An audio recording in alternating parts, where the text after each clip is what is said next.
Okay, it's time for everybody's favorite video, the rules. Um, this is longer and there's a lot of, it was longer than it used to be, and there it is a lot of policy stuff on this addendum, and that has come out of several years of working with the AI situation in, a writing class setting. So this is not exhaustive, but it's kind of trying to be, okay? So if you look at the instructor addendum, this is a big thing. So policies for academic misconduct, which does include plagiarism as well. Plagiarism is just taking a chunk of somebody else's text, like their words, and putting it in your paper and not citing it or quoting it. All right. I think everybody's pretty familiar with what plagiarism is, hopefully by now. If not, you should read this and see what it is. Look it up. Ask AI. It's less of a problem now. Like, plagiarism is kind of not a big deal anymore. I still get it sometimes. We still have to talk about it with sometimes, but not as big of a deal. So this first section of this document, I kind of broke it up into like Northeast State College, like the policies that are over everyone in every department. So from biology to math to aviation, like this is the official college statements. And then they want us to be more specific than that, though, right? So, like, the rules might be different for aviation than they are for English class. So, this is you can read the official college policy statements here. They're pretty vague. The thing to know about this is that these rules cover me as well. So like, you're under these rules, right? Don't cheat, don't plagiarize, that kind of thing. But I am too. So, like, if you use AI wrong, use AI to write your whole paper, you plagiarize or whatever, I have to follow these rules as well, right? So it is not, thing to know about the AI situation is that I have to follow up with you. Like, it is my professional responsibility to, if an essay is flagged for high AI use, I have to do that. Like I'm not, I can't just let it slide, okay? So just know that these rules are for me as well, and these rules dictate how I manage the situation, all right? So down here, we'll, in the course specific policies and clarifications, that's going to be stuff that applies to this specific class. Again, these policies apply to you, whether you have read them or not, and if there's a question of academic integrity, this is the document, this is the section that, like, the, council or committee or whatever it is that looks at these things will look at, all right? So this applies to you. One thing to know, recycled assignments count as self-plagiarism. So we're going to move into a narrative unit in a couple weeks. Maybe you had to write a narrative in high school and you're like, well, I've already done this, so I'm going to just submit that. No. Part of the learning outcomes, so part of the stuff on the syllabus that makes this class transferable, is not just that you submit a product, an essay. It is that you go through the writing process. All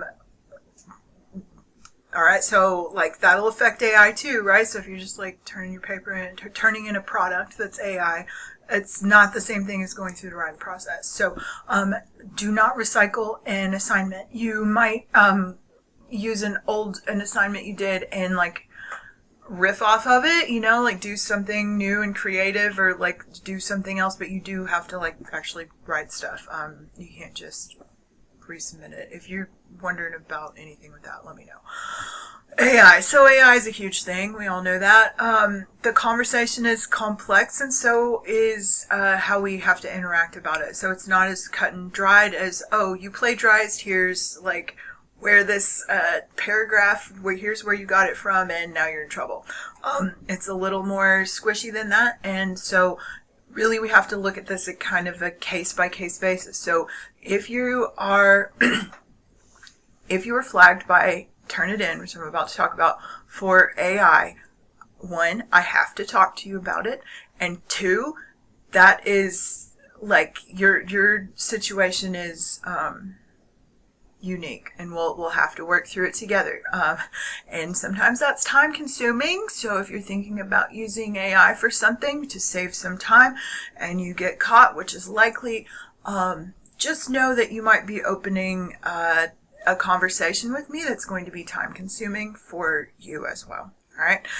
So Turnitin. Turnitin is the plagiarism and AI checking software that is embedded in D2L. If I pull up assignments here, I will show you. I just have one assignment put up. This little icon or whatever. So this little award thing means it's worth points. This means that Turnitin is enabled and that your submission, whether it's an essay or whatever else, is going to be scanned for plagiarism and for AI misuse. Things about Turnitin. I check everybody's because that's fair, right? Like I pull it up, I look at it. If there is, and I do that before I really start reading it. Maybe it'd be better to wait till the end. I don't know. Usually AI papers smell like AI papers. But yeah, I look at this number. If your number is 100%, I am not going to thoroughly read your paper and provide feedback on that until we've had a conversation. So I'll tell you about how that'll go in just a minute. One thing to note is that Turnitin does not display the AI detection results to you. There are reasons for that that they have, but it does kind of suck. So I might see this flag for 100% AI, but you will not be able to see that. The only thing that you will be able to see with Turnitin is the similarity report, which is the plagiarism checker. So if you have like a quote in your paper, it's going to highlight that because maybe that quote is from somewhere else. It is normal to have like some kind of similarity to other things just because, you know, we use phrasing similarly. And like say when we get to the research paper, if you incorporate a quote or even your citations, that kind of thing are going to pull up. So when you get your Turnitin when you look at the little Turnitin like rectangle bar with the color and stuff, that is not AI checking, that is plagiarism checking. And you can see that by clicking on that little button when it shows up. Yeah. Another thing to be aware of is that there are, there are plenty of AI checkers available on the open internet. Like if you Google AI checker, and I know Grammarly has one, and there's a whole bunch of different ones. And because AI is what it is, they're all different. And they will give you different results. I do not look at other AI checkers. Turnitin is the official checker of the college, and that's what I use, and I don't care what a different one said. Okay. So if your essay is flagged by Turnitin as being like 60% or whatever, and you're like, oh well, this other one flagged it at 5%, I don't care. All right. We're using Turnitin because it's standardized. All right. If you get away with it, great, good for you. If you don't, it is what it is, right? So just know that your results from Turnitin are not visible to you, and they might be different from something that you get on a different AI checker. AI checkers are not foolproof. Just because you are flagged with a high percentage doesn't mean that you are automatically going to be charged with academic misconduct and given a 0 and you're in trouble. I do try to maintain some level of, withholding judgment about it. Sometimes it's really clear, sometimes it's less. But yeah, so just know the AI checkers are not foolproof. Just because I send you an email about it doesn't mean that you are in trouble. You don't need to freak out. You don't need to be mean to me. You don't need to do anything ridiculous. You just need to have that conversation with me, because I'll tell you what's going to happen here in a minute. I have a little protocol section below. Grammarly and text prediction. Grammarly is a big problem with these AI checkers. Grammarly didn't used to do all of the AI stuff it does now, obviously. So even if you write your whole essay, and then you tell Grammarly, all right, change this and make it an academic tone, it is going to change your grammatical structures a lot of times. It's going to change what words you use. It's going to change how things are laid out. And that is an AI paper at that point. It has changed too much. So papers that have been washed for tone, academic tone or whatever, are often flagged at like really high percentages, like 80, 100%. This is one of the reasons why using Microsoft Word through your Northeast State account and sharing your version history is important, because you may have a paper that is kind of clunky, but you have the whole draft and then you put it through Grammarly or whatever you did to make it sound professional or whatever. You need to be able to show your work. Okay. So please use Grammarly, knowing that that is probably going to catch you out more than even using Claude or whatever. And the text prediction is AI, right? It just is. So, and sometimes people will be like, oh, I want to, expand that. How can I put 200 more words in this essay or something? That'll flag you too. So just be real careful about how you use Grammarly. If you have some questions about it, let me know. Using Grammarly for spelling, proofreading, whatever is fine. But, much beyond that, and it might cause you issues. Use your own voice. Find your own words. It's okay if they're messy. Cover your butt is what this stands for. As AI becomes more a part of our lives, especially with school, it is going to be up to you to be able to show that you didn't use it incorrectly. So it's almost this like guilty until proven innocent sort of situation. Again, I don't assume just because you're flagged that you definitely used it or whatever. But if you don't have anything to show for it, right? So if you can't show me your version history that has like changes you've made to the document, if you can't show me, different drafts or something like that, we're going to have to go with what Turnitin says. And that may end up in like an academic misconduct committee, that may end up resulting in a 0, that kind of thing. So you need to have a way to cover your butt. I'm obligated to follow up with you. There's no way around it. So if you do not get personally offended, I have a form email that I send. Hi, what's your name? Your essay was flagged for blah, blah, blah. Can you tell me a little bit? Like it is not meant to get you specifically. All right. So don't take it personally if you get that email. So if inappropriate AI use is suspected, which, Turnitin will detect if you have a high score, I'm going to ask you about it. But also, I have read 100,000 of these AI papers. They all sound the same. I am well trained in AI use by the school. I'm the AI department lead for the English department. And I'm more trained than a lot of people, so I can sniff it out pretty well. If I have a question about it, I will ask you. I have not used AI to write any of this document or really anything else for this course, because I feel like it is it's in bad faith, because I'm going to ask you not to use AI to write your actual words. So these are my actual words, which is why they sound goofy. All right. So here's what happens if you do get flagged. 1, I'll send you an email telling you about it. I'll ask you if you used it and how. Sometimes if you have Grammarly or whatever, you should respond honestly. If you're like, man, I actually did use it to write my whole essay. Oh no, I'll be like, okay, well, it happens 8,000 times a semester and I'm not too worried about it. I don't take it personally, but you have to redo it, is what it is. And in that case, you might lose some late points. Thing to know, I'm not going to grade your essay until you respond to me. You have to talk to me. You have to be part of this conversation. I will leave it as ungraded until the issue is resolved. I will most likely ask for evidence based on this conversation. I will most likely ask for evidence of originality, and that's up to you to figure out. If you come up with some other way to do this, and have at it. I've had people just screen record their entire writing process, which is tedious, but it works, right? Here's some things that will help establish originality. 1 is the complete version history of your document, not screenshots of random stuff. The best way to do that is compose your essay in Word and share it with me. Then I can click through it, see what's up, because the version history can get long and complicated, especially if you've written the essay yourself, right? So version history is kind of our step 1. I am going to put up a video within the next week or so that will walk you through what that actually is, all right?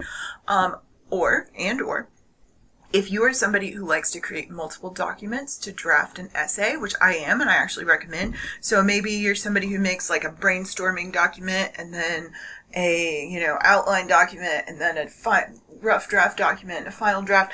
That could be helpful. That does not necessarily count, because obviously you could use AI for any one of those steps. And then I would want to look at your version history for that kind of thing. So this does get to be a process. And yes, it is absolutely an obnoxious time suck for me. And it's an obnoxious time suck for you. Okay. It is better. I'm going to start preaching. If you look at my policy, oh, my headset's caught. Please hold. I rolled over it. If you, make sure it's plugged in, not messed up. My late work policy is pretty lenient, and I'm even lenienter about it when I grade. Like, oh, well, it's 5 days late, whatever, 2 points off. Super lenient about late work. So if you are panicking and like, oh, I'm going to turn this essay in late and I'm going to get in trouble, and oh no, I'm just going to have AI write it, man, I tell you what, that is going to be worse for you, because then you're going to have to talk to me about it. You're still going to probably get late points taken off. Like, it's going to be a whole thing. Okay. So, turn your essay in late. I truly do not care, if something is late, and I don't have to follow up with you about that. I don't have to ask you about it. Just write your own essay. It will save you time on the back end. End of speech for now. Online tools and browser extensions. So there's one that I had a couple people use last semester. Like, I didn't make them, but they told me about it. Revision history is a Chrome extension that will like essentially record your entire writing process. There's other stuff out there. If you have a good tool for that, you're more than welcome to use that. It just has to function in the instance that you were asked about it. And, tell me about it, because like there's new stuff coming out all the time, and I like to be able to give students ways to show their work.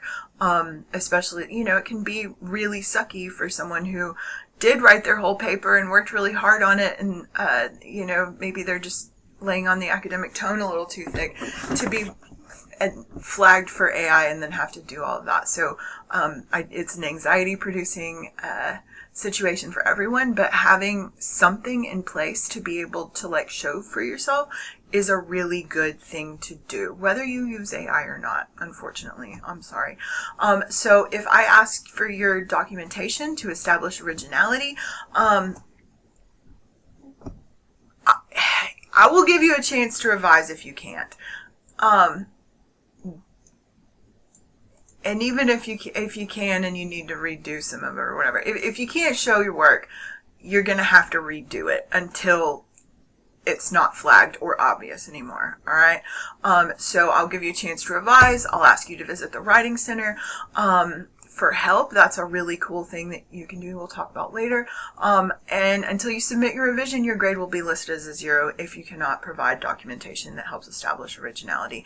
If your revision is flagged as well, we'll start it over again. There we go. It'll be more work for everyone, and you are you losing points throughout this process. If you cannot establish originality and you want to fight, I will just refer the case to the academic. It's either on it. This may not be the official name. I'm second guessing myself now. I'm going to send it up the ladder. And they will look at the evidence and take it from there. So they'll look at my policies and the instructor addendum here. They have all of this information. We have to submit all of this paperwork stuff. So like, if you can't provide evidence to them, they're going to say that they're going to default to what I have decided in the matter, which, would be a 0 if you're not going to revise. All right. So just know that. I can send it up the ladder if I need to. Results from other AI checkers don't count as evidence of originality.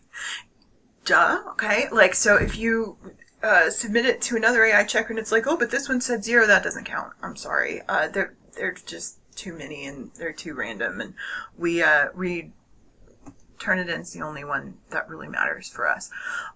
There are acceptable ways to use AI in this course. This chart, I've realized, is about literature, and that's not what we're really going to talk about in this class. So acceptable. So like, say there's some course concept, something about rhetoric. We're going to talk about rhetoric, and I've given you some materials, but you're still like not sure about what's going on with rhetoric.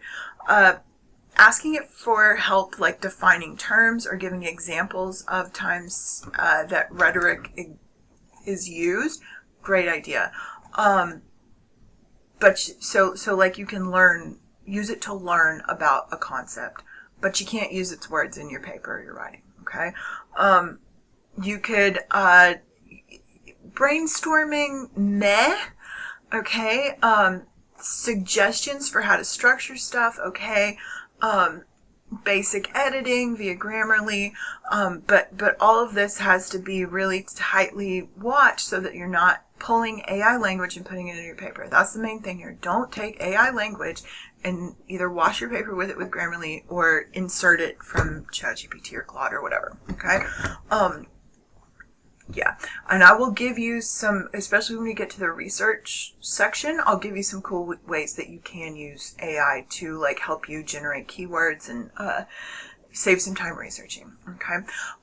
Side note here, AI is not required or even recommended for this course. You can absolutely do all of this by yourself. You are 100% capable of doing that, especially if you're, reading the instructions and that kind of thing. There was a time not so long ago when people just had to like raw dog this class, and it is what it is. All right. Maybe I shouldn't have used that term. Yeah. So many people have real ethical and aesthetic. So like how things beautiful or not. Real ethical and aesthetic concerns about the rapid and compulsory. Compulsory means they've put it in there whether you asked for it or not. Integration of AI into our lives. It is valid. There are problems with this. All right. So it is useful in all sorts of different ways, but also it just started and it's insane and there are problems with it. Okay. You are absolutely capable of doing this by the sweat of your own brow. No AI input, no brainstorming, no whatever. Let your own brainstorm. If you choose not to use AI at all for any part of this class, or maybe just a little bit for that research stuff I was talking about that we'll do in the future, you will leave this class more skilled than if you do use AI. That's just how it is. So AI is a great functional tool, right? Like my doctor, when she writes up her report, for like what we talked about, she uses AI. That's cool. Great. Like it saves her time making notes. However, that is different from that's like a professional paperworky thing. Have at it. That is different from having the skill of writing. And writing is absolutely a skill. Some people have the talent of writing, like it just comes easier to you. That's the same as anything. Some people are just better at football than others, but that doesn't mean that you can't hone your skill and go pro if you really, really, really, really want to. Okay? Writing is a skill. And even if you use AI for most of your professional communication, or you use AI for all sorts of stuff, at some point you are going to have to use your own words to speak to somebody or to write to somebody. You may need to use your own words to write your wedding vows. I wouldn't say that ChatGPT is a great source for your wedding vows. You may need to use it to write a very difficult text message or a letter to someone that you love. Your kid might come up to you one day and ask you a very difficult question like, why do people die? And you need to be able to find words to put together for that. So being able to use writing as a tool for both thinking and for communicating, which is something we'll talk about next week, is really important. Writing isn't just a task, all right? It is a thinking process. And you are, when it comes to composition and writing stuff, handing that over to AI will de-skill you, all right? So writing is still a skill.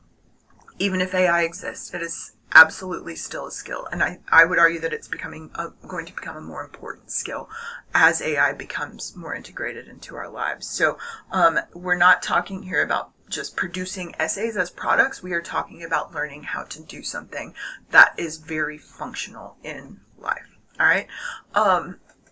So that's my little thing. There was something else I was going to say and I forgot. Penalties. All right. So first instance. So if you get a high score for AI, and I email you and you cannot establish originality that first time, you'll get a 0 until you submit your revision. that's fine. And then you submit your revision and you get not a 0.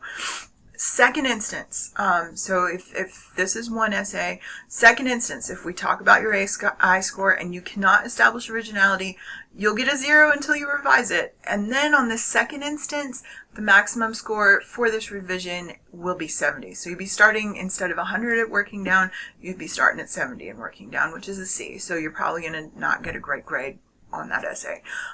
Third instance, so we discussed your AI score, you can't establish originality, you'll receive a grade of 0, full stop, just is what it is. Plagiarism, pretty much the same thing. So just know these policies, this is what will happen. And the thing to note in this here is the establish originality part. Being able to show your work is really important. So if you can, so say in this first instance, I email you and we discuss your AI score and you can establish originality, yay, good for you. That doesn't count you, like that doesn't apply here, right? Or maybe, so yeah, not being able to show me some paper, show me some documentation is the main thing here. It's not just were you flagged, first, second, third instance of being flagged. It's first, second, third instance of not being able to provide documentation that shows that this is your original composition. Okay. So please do read over this. Know what the expectations are for it. Know that using AI to write your whole paper is not like you're gonna get flagged most likely. And to be very honest, AI smells like AI, like it has a very specific writing voice. If you use Claude, it has a kind of different one than ChatGPT. It is very difficult to get it by Turnitin. Turnitin has gotten better, and it's very, very difficult to get it by me specifically as a person. And it is my job to follow up. So just, write your own stuff. Take a little extra time to do it. The thing here, besides just give yourself a skill of writing, like get that skill going better. And even if you're good at writing, your skill can get better. The thing here is these essays in Comp 1 are kind of about whatever you want to write about. Like there will be different frameworks for them and I'll show you them later, but they aren't about literature. They're not about anything specific. What I really like about Comp 1, Comp 2 is about literature. Comp 1 is just kind of, the focus is about the writing process itself. What I like about it is you can take this and make it something that is like yours. So if you're somebody who's in my situation who has, a full-time job, a 100-year-old house that needs constant maintenance, 2 very small children, a husband, a dog, if you have all that going on, it is very easy to lose yourself in it, and it's very easy to not have any time for yourself, or any brain space for yourself. So I encourage you to use the writing in this class to give as your own, to give yourself some of that time and space. That would being able to write is great, but also kind of connect with your why, connect with who you are, and not just having kids is the end all be all of being busy. And some of you are in school full time, you have full-time jobs, you've got 50,000 things going on. Make this your own. Make this writing your own time. That's the best advice I can give you, because if you approach it like that, instead of, oh, this is a stupid core class that I have to take, if you approach the essays as something that are for you, then you get something out of it. It's going to be more meaningful, and you may not want to get anything out of anything, but my feeling is that most people would prefer to have a meaningful experience in school and in life than just something that's easy, right? Or that's that's kind of a drag, right? So you can make this meaningful if you want. You can make this a drag if you want. You can do whatever you want with it. But I do encourage you to make this for you, especially if you're busy and you're tired and you're stressed out and all those things. I think most of us are at this point. All right, there's my speech. This has been the longest, most boring, most rulesy video that you will ever watch in this class. But it's important to go over. All right, end scene.